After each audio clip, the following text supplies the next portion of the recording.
आज के अध्ययन की विषय वस्तु असहयोग आंदोलन जो महात्मा जी द्वारा चलाया गया, और ये एक ऐसा पहला आंदोलन है जो संपूर्ण भारत में एक साथ जिसकी गतिविधियां संचालित हुई।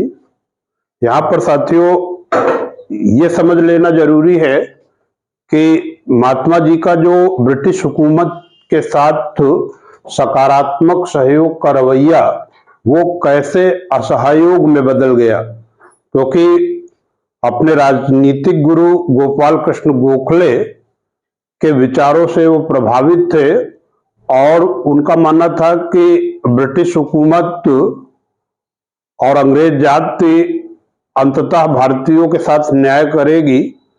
इसलिए उन्होंने प्रथम विश्व युद्ध में भारतीय युवकों को ब्रिटिश सेना में शामिल करने के लिए प्रेरित किया था, और जो है इसके लिए आलोचकों ने उन्हें ब्रिटिश सेना का भर्ती करने वाला सार्जेंट तक कहा था।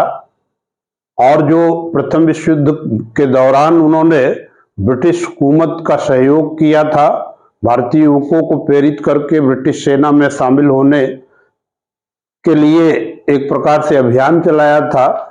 उसके लिए महारानी विक्टोरिया ने उन्हें केसरे हिंद की उपाधि से नवाजा था। लेकिन वो कौन सी परिस्थितियां थी जो सकारात्मक सहयोग के स्थान पे असहयोग में बदल गई, इसे समझना साथियों जरूरी है। पहली बात तो ये है कि रौलट एक्ट और उसके पश्चात घटित जलियांवाला बाग हत्याकांड।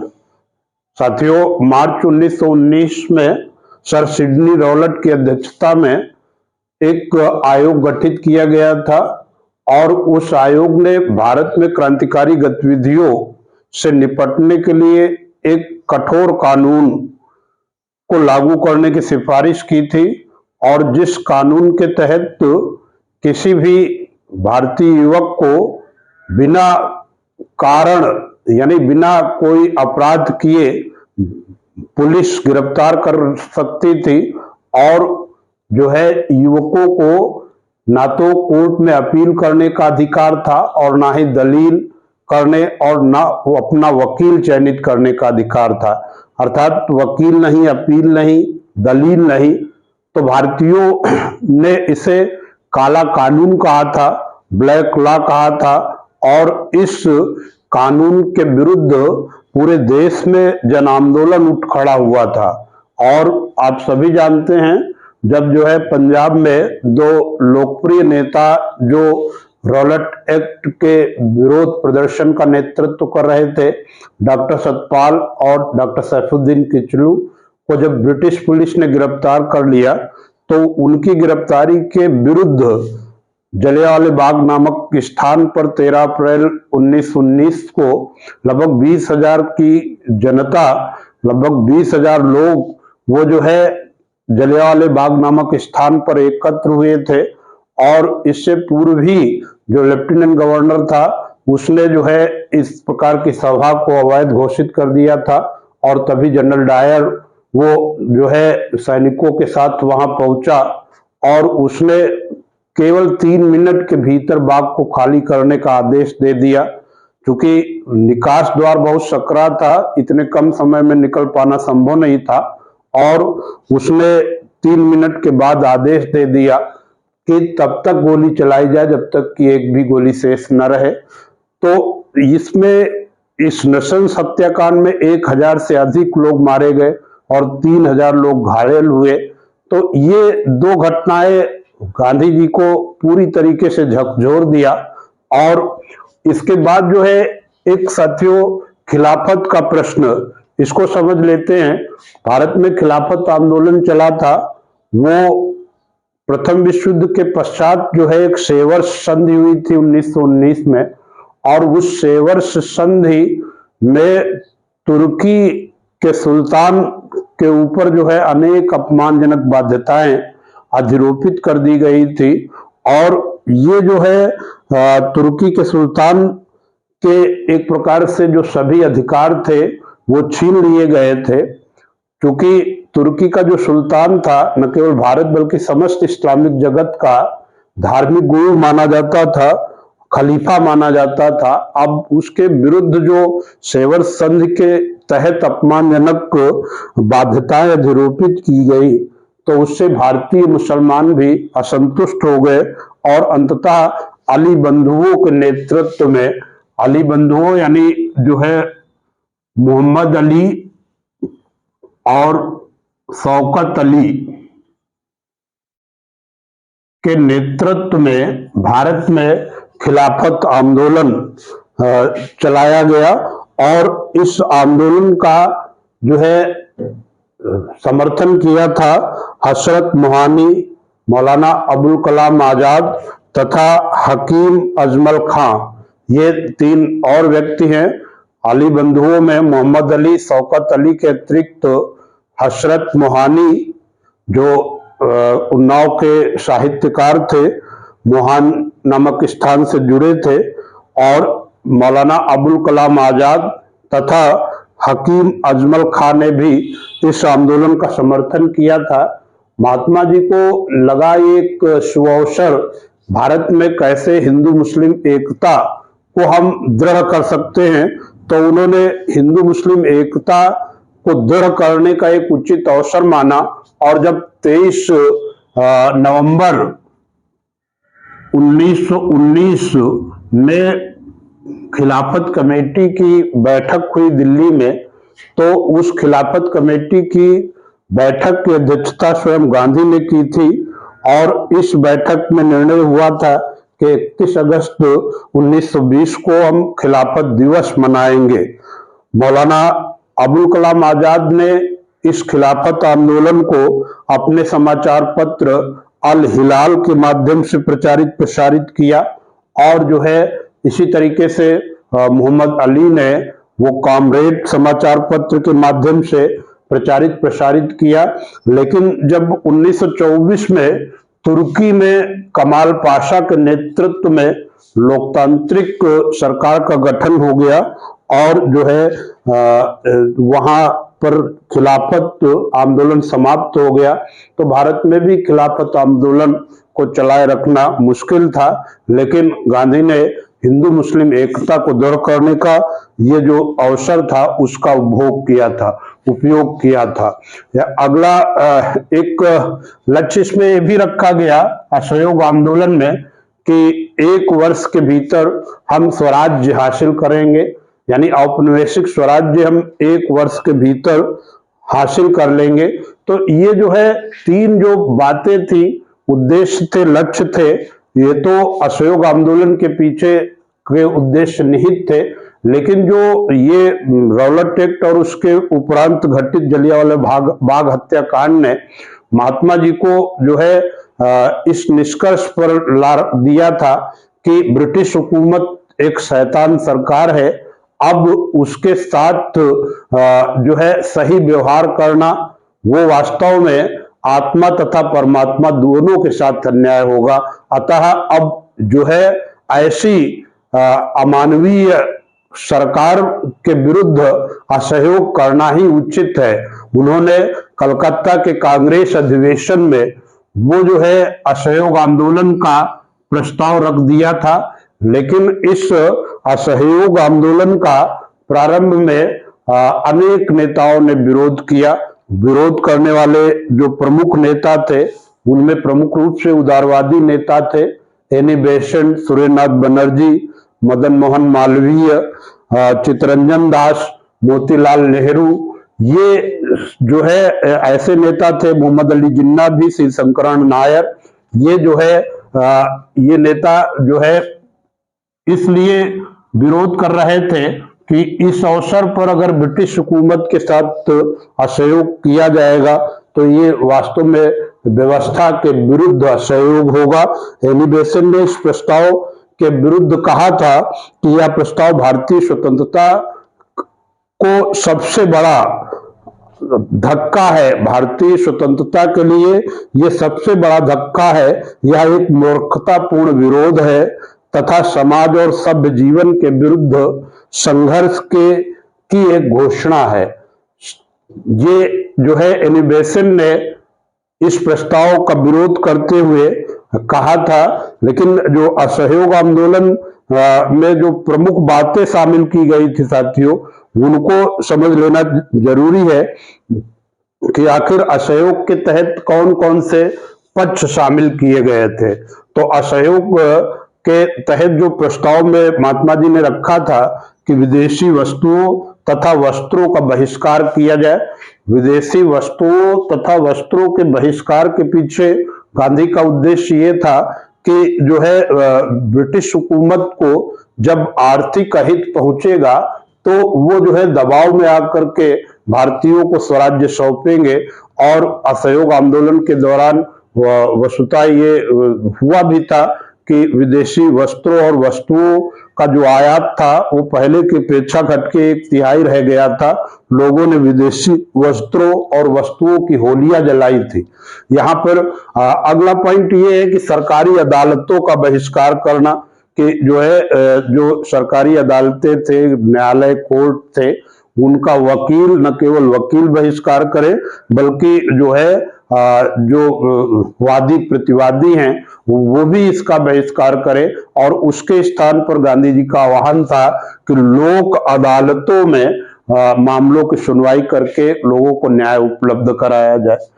इसके बाद जो है सरकारी विद्यालयों का बहिष्कार भी उद्देश्य था और ये कहा गया था कि लोग सरकारी विद्यालयों का बहिष्कार करते हुए वो जो है राष्ट्रीय शिक्षण संस्थाओं में दाखिला ले और वो जो है उससे ज्ञानार्जन करे तो ब्रिटिश हुकूमत पर इसका प्रभाव पड़ेगा। इसके बाद जो है सरकारी उपाधियों का और जो टाइटल्स हैं इनके त्याग की भी बात कही गई थी। सरकारी संस्थाओं की सदस्यता की त्याग की बात कही गई थी। लेकिन विधानसभाओं के बहिष्कार का भी प्रश्न नहीं था। सरकारी संस्थाओं के त्याग का ये भी एक पॉइंट था कि सरकारी संस्थाओं, जो अर्ध सरकारी संस्थाएं हैं, उनके उत्सवों का बहिष्कार करना, ये भी एक लक्ष्य निर्धारित किया गया था साथियों। यहाँ पर जो है जब कांग्रेस के कलकत्ता अधिवेशन में गांधी के असहयोग पर जो है प्रस्ताव पारित नहीं हो पाया तो फिर पुनः एक जो है 1920 में नागपुर का एक विशेष अधिवेशन लाला लाजपत राय की अध्यक्षता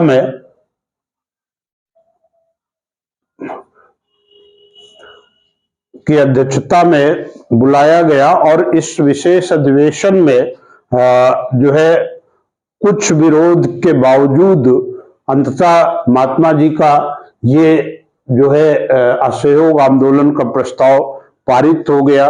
और कांग्रेस ने जब इस प्रस्ताव को पारित कर दिया तो महात्मा जी ने कुछ सकारात्मक पक्ष भी लिए थे इसमें कि जो है न केवल ये जो हम 6 बिंदु हैं कि विरोध करना, विदेशी वस्तुओं और वस्त्रों का बहिष्कार करना, सरकारी अदालतों का बहिष्कार और उसके स्थान पर लोक अदालतों में मामले की सुनवाई, सरकारी विद्यालयों का बहिष्कार और राष्ट्रीय शिक्षण संस्थानों की स्थापना, और जो है सरकारी उपाधियों का त्याग, सरकारी संस्थाओं की सदस्यता से त्याग और जो सरकारी उत्सव थे उनका भी बहिष्कार करना, ये सब शामिल था। लेकिन साथियों इसमें कुछ सकारात्मक पक्ष भी गांधी जी ने लिया था। उनमें पहली बात तो मद्य निषेध को लागू करना, मद्य निषेध लागू करना, यानी जो है मदिरा पान के विरुद्ध थे और जो है मद्य निषेध अभियान जो असहयोग आंदोलन के दौरान चला था, पहली बार महिलाएं भी वो जो है घर की 4 दीवारी को लांघ कर पुरुषों के साथ कंधे से कंधा मिलाकर के आंदोलन में हिस्सा लिया था और मद्य निषेध बहुत प्रभावी हुआ था। तो यहाँ पर एक सकारात्मक पक्ष है कि मद्य निषेध को लागू करना और छुआछूत का अंत। महात्मा जी भारतीय समाज का कलंक मानते थे छुआछूत या अस्पृश्यता के व्यवहार को, और वो समाज से इसका अंत करना चाहते थे। अतः उन्होंने ये छुआछूत और स्पृश्यता के व्यवहार के अंत को एक सकारात्मक उद्देश्य से असहयोग आंदोलन के दौरान लिया था। और यही कारण है कि बाद में जब हमारे देश का संविधान बना तो जो है अस्पृश्यता के अंत के लिए भारतीय संविधान के अनुच्छेद 17 में ये निर्धारित किया गया कि अस्पृश्यता का व्यवहार प्रत्येक दशा में निषिद्ध है और इसमें कोई अपवाद भी नहीं है। तो यहाँ पर छुआछूत के अंत की बात, साथ में महात्मा जी ने रखा कि भाई हिंदू मुस्लिम एकता को दृढ़ करना, क्योंकि देश के जो है दो प्रमुख संप्रदाय हिंदू और मुसलमान, अगर उनमें एकता नहीं होगी तो ब्रिटिश हुकूमत वो अपने डिवाइड एंड रूल की पॉलिसी के तहत वो राष्ट्रीय आंदोलन की धार को कुंद कर देगी। तो इसलिए महात्मा जी का मानना था कि पहले हमें हिंदू मुस्लिम एकता को भी बढ़ावा देना चाहिए, साथ ही स्वावलंबन की भावना जागृत करने के लिए भारतीयों में जो है प्रेरणा भरी कि वो जो है स्वयं के प्रयोग के लिए खादी, मतलब वो जो है चरखा चलाने और खादी के प्रयोग को जो है बढ़ावा दिया। चरखा जो है उस दौरान राष्ट्रीय प्रतीक चिन्ह एक प्रकार का बन गया, वो राष्ट्रीय क्रांति का प्रतीक बन गया, राष्ट्रीय आंदोलन के प्रतीक बन गया। तो ये जो है स्वयं के कपड़ों के लिए खादी निर्माण और चरखा का प्रयोग, इसमें भी उन्होंने जो है एक सकारात्मक पक्ष रखा, यानी स्वदेशी वस्त्रों के निर्माण पर उन्होंने जोर दिया। साथियों, जब ये प्रस्ताव नागपुर के विशेष अधिवेशन में पारित हो गया तो 1 अगस्त 1920 को एक लोकप्रिय नेता, अत्यंत लोकप्रिय नेता लोकमान्य बाल गंगाधर तिलक का निधन हो गया। 1 अगस्त 1920 को जब बाल गंगाधर तिलक का निधन हो गया तो जो है जनभावनाएं वो राष्ट्रीय आंदोलन के साथ खड़ी हो गई और गांधी ने इसे एक अवसर माना और उन्होंने तिलक स्वराज फंड का गठन किया। और इस तिलक स्वराज फंड में जो लक्ष्य से अधिक धन एकत्र हो गया, जिससे आंदोलन का संचालन आसानी से हो सका। तिलक स्वराज फंड में बहुत उदारता से भारतीयों ने अनुदान दिया और भारतीय महिलाओं ने अपने सबसे प्रिय आभूषणों को इस फंड में दान कर दिया था। 6 महीने के अंदर ही इसमें 1 करोड़ से अधिक की धनराशि वो एकत्र हो गई थी साथियों। तो तिलक स्वराज फंड का गठन करना और उसमें जो इतनी अधिक धनराशि एकत्र होना, वो ये प्रदर्शित कर रही थी कि अब जो है भारत की आम जनता वो जो है ब्रिटिश हुकूमत के विरुद्ध है। आंदोलन को शुरू करने से पहले गांधी जी ने सरकार द्वारा प्रथम विश्व युद्ध में असहयोग के जो मतलब प्रथम विश्व युद्ध के दौरान जो गांधी जी ने सहयोग किया था, अभी चर्चा की थी, और उसके लिए उन्हें केसरे हिंद की उपाधि दी गई थी। तो इस आंदोलन की शुरुआत थी महात्मा जी ने केसरे हिंद की उपाधि, केसरे हिंद की उपाधि को त्याग कर किया। जब महात्मा जी ने केसरे हिंद की उपाधि को त्यागा तो कई लोगों ने उनका अनुसरण किया और उन्होंने भी जो भारतीय नेता थे उन लोगों ने भी जो है बड़ी संख्या में लोगों ने विदेशी उपाधियों यानी सरकारी उपाधियों और सम्मान को त्याग दिया। जैसे जमुनालाल बजाज ने राय बहादुर की उपाधि को त्याग दिया था। वकीलों ने अपनी वकालत छोड़ दी थी। इसमें जो वकीलों में प्रमुख वकील जो थे, जो वकालत का पेशा छोड़ रहे थे, उनमें बंगाल में देशबंधु चित्तरंजन दास यानी सीआर दास, संयुक्त प्रांत में मोतीलाल नेहरू और जवाहरलाल नेहरू ने वकालत का पेशा छोड़ दिया था।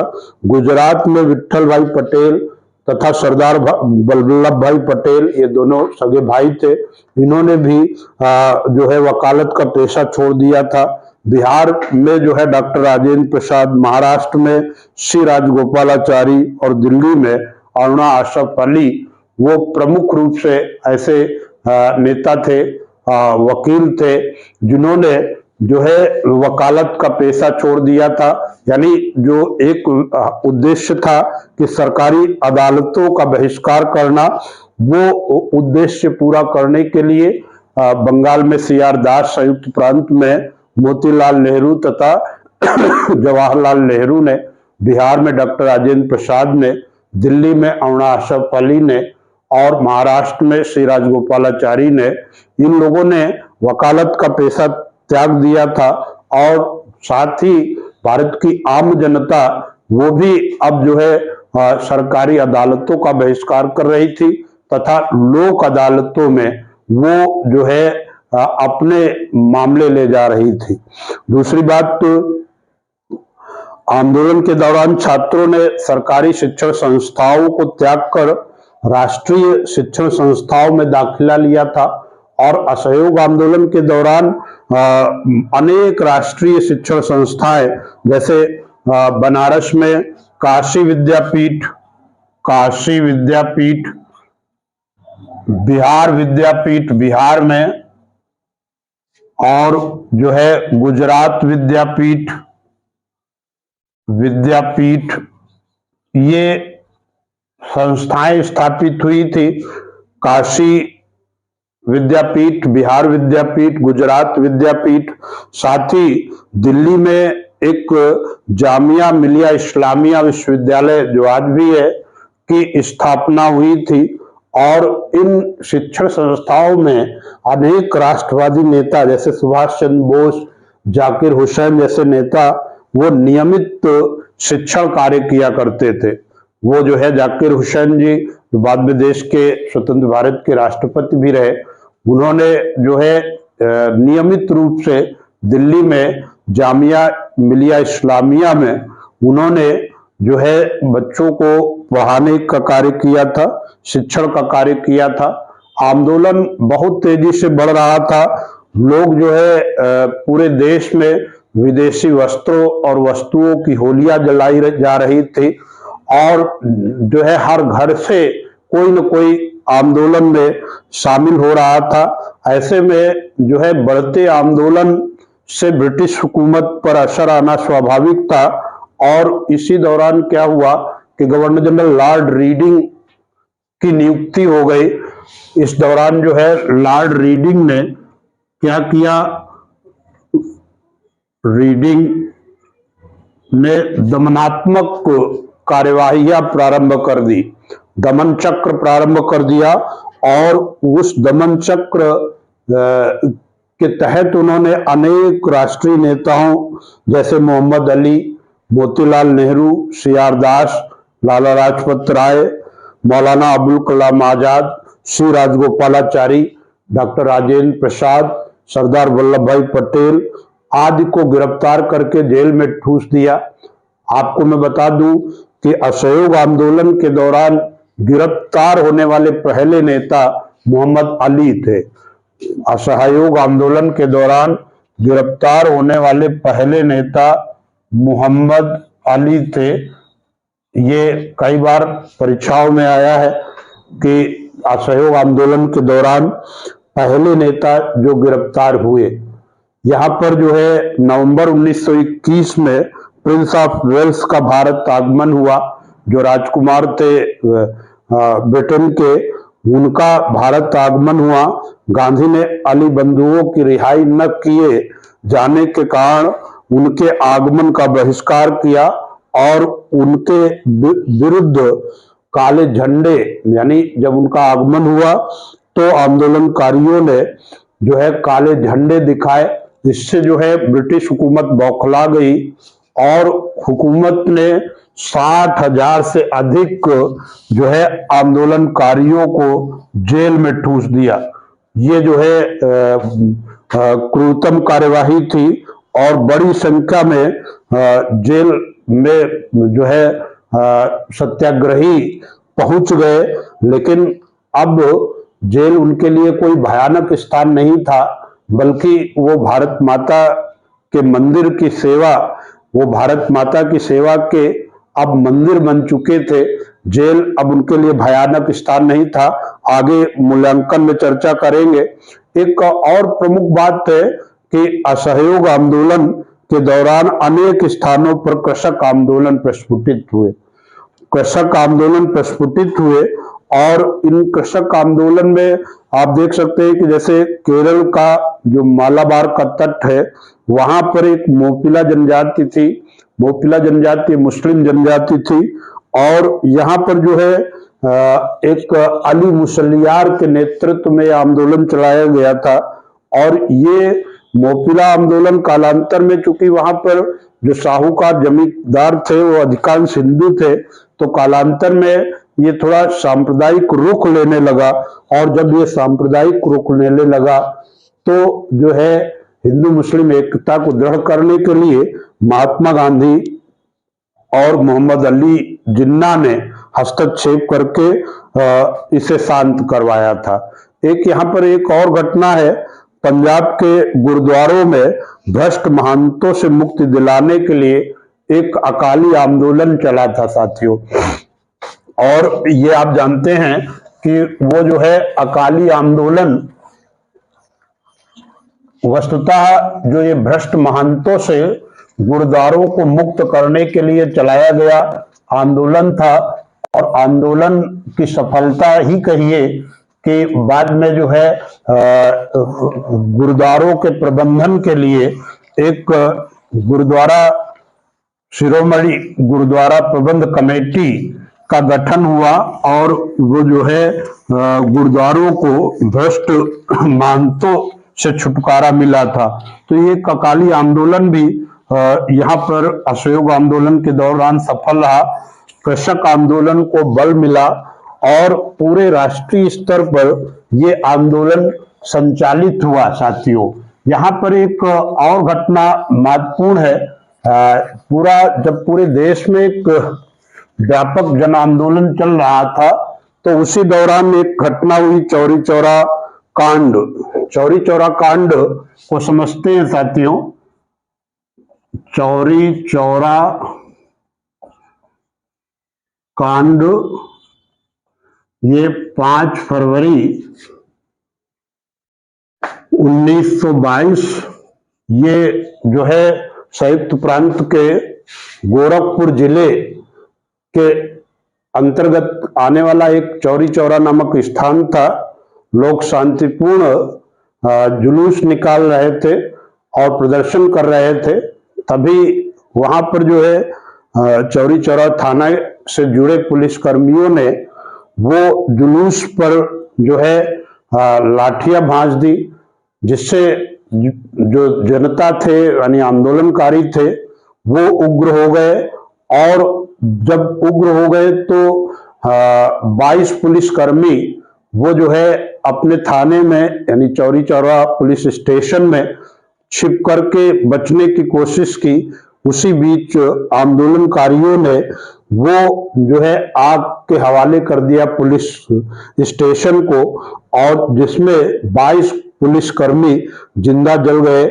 इस घटना से महात्मा जी बहुत दुखी हुए। उन्होंने 12 फरवरी को कांग्रेस की कार्यसमिति में वो प्रस्ताव रख दिया, असहयोग आंदोलन की वापसी की घोषणा कर दी और ये प्रस्ताव सहयोग से पारित हो गया। इस तरीके से जब पूरा देश एक तीव्र गति से वो जो है तेजी से राष्ट्रीय आंदोलन की ओर आगे बढ़ रहा था, तो ऐसे में महात्मा जी का ये निर्णय जब 12 फरवरी 1922 को कि अब चूंकि आंदोलन हिंसक हो रहा है, अतः अब उन्होंने असहयोग आंदोलन की वापसी की घोषणा कर दी। तो प्रतिक्रिया होना स्वाभाविक था। सुभाष चंद्र बोस ने अपनी पुस्तक इंडियन स्ट्रगल यानी भारतीय संघर्ष इंडियन स्ट्रगल में लिखा है कि संपूर्ण देश तेजी से जब राष्ट्रीय आंदोलन की ओर बढ़ रहा था, तो ऐसे में महात्मा जी द्वारा असहयोग आंदोलन की वापसी की घोषणा करना किसी राष्ट्रीय व्याधि या विपदा से कम नहीं। ये स्टेटमेंट पूछा जाता है। सुभाष चंद्र बोस ने असहयोग आंदोलन की जो है वापसी पर प्रतिक्रिया देते हुए अपनी पुस्तक इंडियन स्ट्रगल में कहा था कि जब संपूर्ण देश तेजी से राष्ट्रीय आंदोलन की ओर आगे बढ़ रहा था, तो ऐसे में महात्मा जी द्वारा राष्ट्रीय आंदोलन की वापसी की घोषणा वस्तुतः किसी जो है व्याधि से कम नहीं, और उन्होंने जो है इसकी एक प्रतिक्रिया दी, भावनाएं व्यक्त की इस पर। इसी के साथ जो है मोतीलाल नेहरू ने भी प्रतिक्रिया व्यक्त करते हुए कहा था कि यदि जम्मू कश्मीर के किसी गांव के लोगों ने गांधी के अहिंसा सिद्धांत का अनुपालन नहीं किया, तो इसका दंड दूसरा यानी कन्याकुमारी, दूरस्थ कन्याकुमारी गांव के किसी लोगों को क्यों मिलना चाहिए। यानी अगर जो है अहिंसा का अनुपालन गोरखपुर या चौरी चौरा के लोगों ने नहीं किया, तो उसका दंड जो है संपूर्ण देश को क्यों मिलना चाहिए। तो इस तरीके से ये प्रतिक्रिया आई। और इसी प्रकार लाला लाजपत राय ने कहा था कि किसी एक स्थान के पाप के कारण सारे देश को दंडित करना कहां तक न्याय संगत है। यानी किसी एक स्थान के लोगों ने अगर पाप किया हो तो संपूर्ण देश के लोगों को दंडित करना वो न्याय संगत नहीं कहा जा सकता। लेकिन चूंकि महात्मा जी एक जो है प्रशिक्षित सत्याग्रही थे, उन्होंने सत्याग्रह को जो है बहुत नजदीकी से देखा था और सफलतापूर्वक उन्होंने चलाया भी था। कुछ इतिहासकारों ने कहा था कि ये चूंकि असहयोग आंदोलन अब गांधी के नियंत्रण से बाहर जा रहा था, अतः उन्होंने चौरी चौरा कांड को एक कारण लेते हुए उचित अवसर देखा और असहयोग आंदोलन को वापस कर लिया। दूसरा उन्होंने कहा, कुछ इतिहासकारों ने तो यहां तक कहा है कि चूंकि इस दौरान जो है कृषक आंदोलन प्रस्फुटित हुआ था और उस कृषक आंदोलन के प्रस्फुटन के कारण जो है जमींदार और साहूकार प्रभावित हो रहे थे, और चूंकि जमींदार बड़ी संख्या में महात्मा जी के साथ मिले थे, तो जमींदारों के हितों को ध्यान में रखते हुए महात्मा जी ने वो असहयोग आंदोलन की वापसी की घोषणा कर दी गई। ये लेकिन तर्क वो बहुत हद तक सत्य नहीं है। दोनों ही तर्क कि महात्मा जी के हाथ से आंदोलन निकल चुका था, अतः उन्होंने असहयोग आंदोलन की वापसी की घोषणा कर दी। और दूसरा ये कि जो है चूंकि कृषक आंदोलन प्रस्फुटित हो चुका था और जमींदारों और कृषकों का अहित हो रहा था, इसलिए महात्मा जी ने वापसी की घोषणा कर दी। दोनों ही बहुत प्रबल आधार नहीं रखते।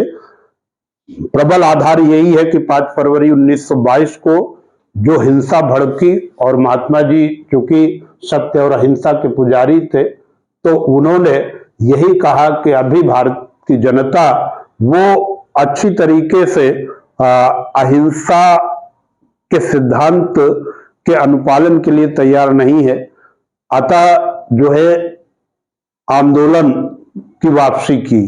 एक ये भी कहा, लोगों ने कहा कि आंदोलन में शिथिलता गांधी जी देखने लगे थे और उन्होंने एक अवसर देखा कि जो है भाई कोई भी आंदोलन निरंतर नहीं चलाया जा सकता है, उसमें जो है बीच बीच में अंतराल होना आवश्यक होता है।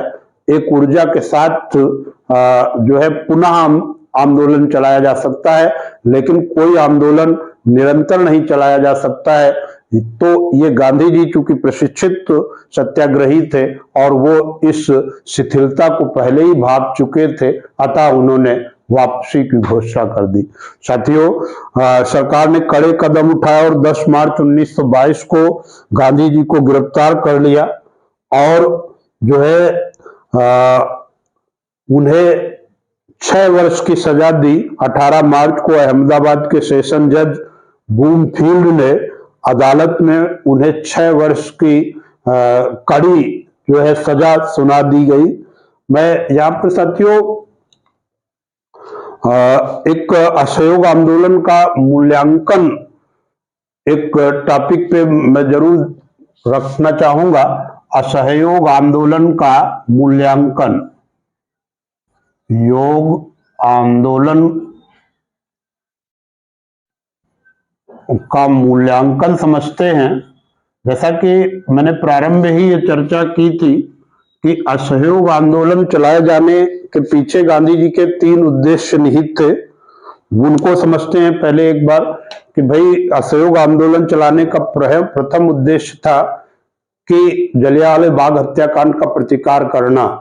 लेकिन आप सभी जानते हैं कि जलियांवाला बाग हत्याकांड के बाद जो हंटर आयोग गठित हुआ, हंटर कमेटी और तहकीकात कमेटी गठित हुई, तो हंटर कमेटी में यद्यप 3 भारतीय भी शामिल थे, जगत नारायण, साहबजादा सुल्तान अहमद और शीतल वाड़, लेकिन जो है अंग्रेजों की ही चली और उन्होंने पूरा लीपापोती की और जो है ये कह लीजिए कि उन्होंने जहां 1000 लोग मारे जाने की बात थी, तो हंटर कमेटी ने केवल 379 लोगों के मारे जाने की बात को स्वीकार किया और जहां 3000 लोग घायल होने की बात थी, वहां केवल 1000 लोगों के घायल होने की बात को स्वीकार किया था।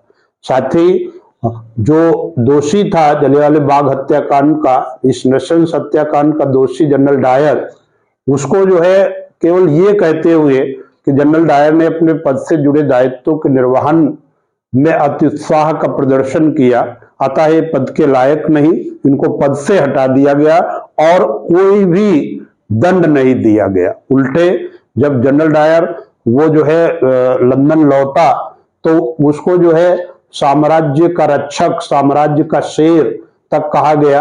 वहां के समाचार पत्रों के संघ ने उसके सम्मान में भव्य आयोजन किए, उसे जो है मान की तलवार भेंट की, उसे साम्राज्य के शेर, साम्राज्य के रक्षक की उपाधियों से नवाजा गया और वो अंग्रेजी मतलब ब्रिटिश समाज में वो एक महानायक के रूप में उभरा। और यहाँ यही नहीं, वो जनरल डायर तब तक जो है वो भारतीय राजकोष से वो धन यानी पेंशन के रूप में धन भारतीय राजकोष से प्राप्त करता रहा, जब तक कि उसे 1940 में एक भारतीय युवक उधम सिंह ने एक कार्यक्रम में उसकी हत्या नहीं कर दी। तो साथियों, प्रथम उद्देश्य अगर देखा जाए असहयोग आंदोलन का कि जलियांवाला बाग हत्याकांड का प्रतिकार करना, तो उसमें कोई उपलब्धि नहीं हासिल हुई। वो तो जो है जनरल डायर बाकायदे सम्मानजनक जीवन जीता रहा था।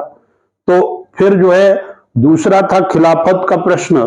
तो खिलाफत का प्रश्न आप साथियों जानते हैं कि जब 1924 में कमाल पाशा के नेतृत्व में लोकतांत्रिक सरकार का गठन हो गया, तो तुर्की में खिलाफत आंदोलन नहीं चलाया जा सकता था। जब तुर्की में खिलाफत आंदोलन नहीं चलाया जा रहा था, तो ऐसे में तुर्की में जब खिलाफत आंदोलन नहीं चलाया जा सकता था, तो भारत में खिलाफत आंदोलन चलाया जाना मुश्किल हो गया। तो खिलाफत का प्रश्न भी अगर देखा जाए वो भी हासिल नहीं हुआ। और एक तीसरा उद्देश्य ये भी था महात्मा जी का कि 1 वर्ष के भीतर हम स्वराज्य को हासिल कर लेंगे। तो 1 वर्ष में स्वराज्य भी हासिल नहीं हुआ। यानी देखा जाए अपने उद्देश्यों को लेकर के वो असहयोग आंदोलन पूरी तरीके से असफल दिखता है।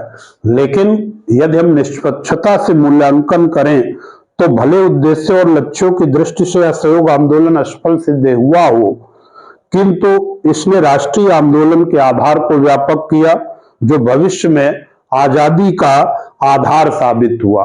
पहली बात तो यह है कि राष्ट्रीय आंदोलन के आधार को इतना व्यापक कर दिया कि अब क्या था कि महात्मा जी के नेतृत्व में अब कांग्रेस का आंदोलन जन आंदोलन बन चुका था।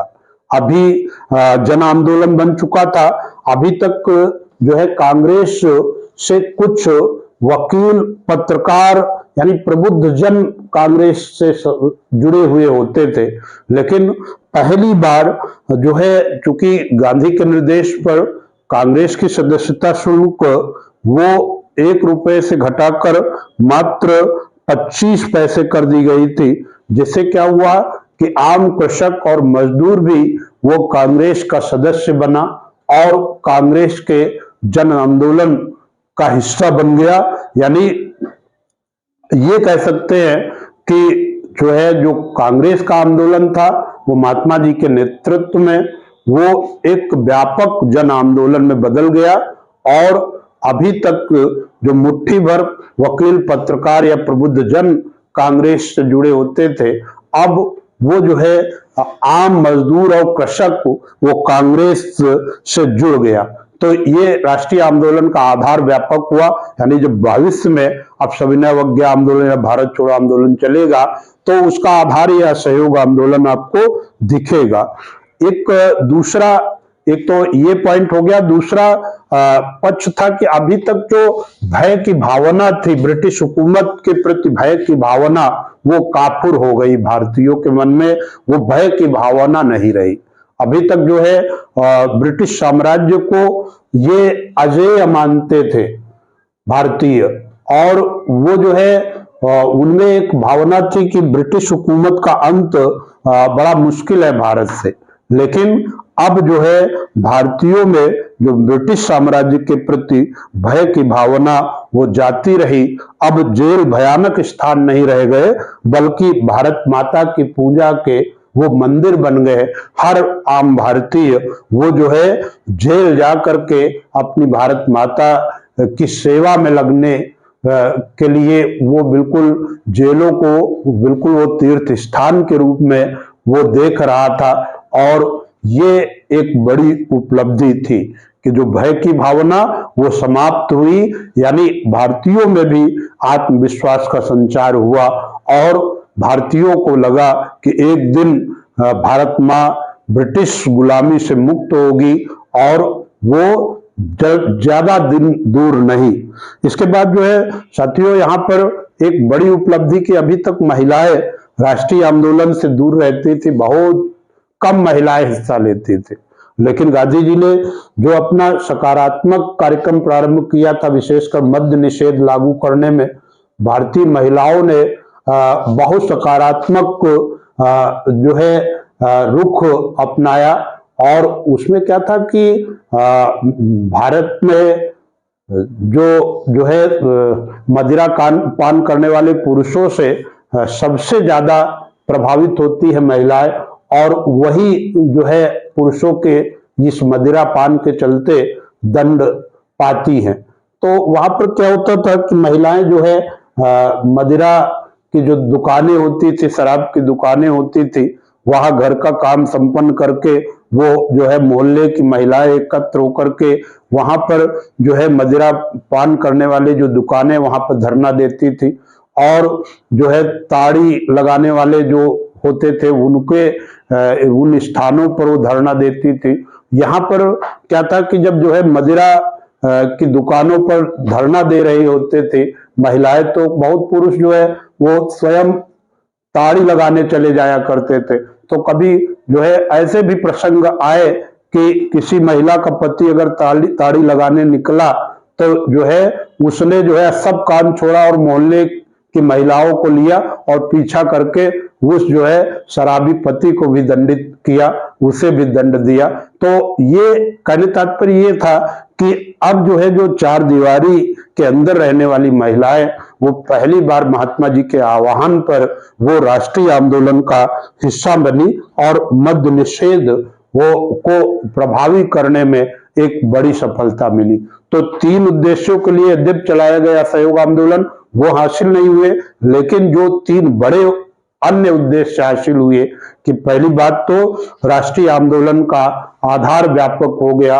अभी तक जो है वकील, पत्रकार और प्रबुद्धजन कांग्रेस का हिस्सा होते थे, लेकिन पहली बार भारतीय महिलाएं लेकिन वो जो है पहली बार आम मजदूर और कृषक वो जो है कांग्रेस के आंदोलन का हिस्सा बना।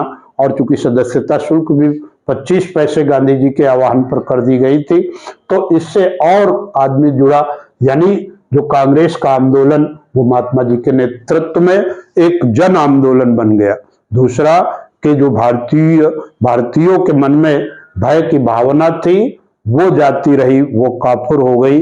अब जो है जेल भयानक स्थान नहीं रह गए, बल्कि भारत माता की पूजा के मंदिर हो गए। हर आदमी इस मंदिर में जाकर के पूजा करने के लिए तत्पर था। और इसी तरीके से वो जो है महिलाओं ने भी पुरुषों के साथ कंधे से कंधा मिला करके राष्ट्रीय आंदोलन में हिस्सा लिया। साथियों, एक बड़े जन आंदोलन की कहानी पूर्ण होने के कगार पे है। पहली बार संपूर्ण राष्ट्र में गांधी जी के आह्वान पर असहयोग आंदोलन चला। यद्यपि अपने उद्देश्य और लक्ष्यों को सही ढंग से नहीं प्राप्त कर सका, क्योंकि 5 फरवरी 1922 को चौरी चौरी नामक स्थान पर हिंसा भड़कने से गांधी जी दुखी हुए और उन्होंने असहयोग आंदोलन को वापस कर लिया। लेकिन जैसा कि 3 अन्य जो हमारे जो है उद्देश्य हासिल हुए वो जो है भावी आजादी का आधार साबित हुए। अंततः आप देखेंगे कि इस आजादी की लड़ाई में कैसे अब आगामी पड़ाव में हम कैसे धीरे धीरे आजादी की ओर बढ़ेंगे और भारत माता विदेशी बेड़ियों से आजाद होगी। साथियों, अध्ययन का क्रम ऐसे ही जारी रहेगा। तब तक के लिए जय हिंद, जय भारत।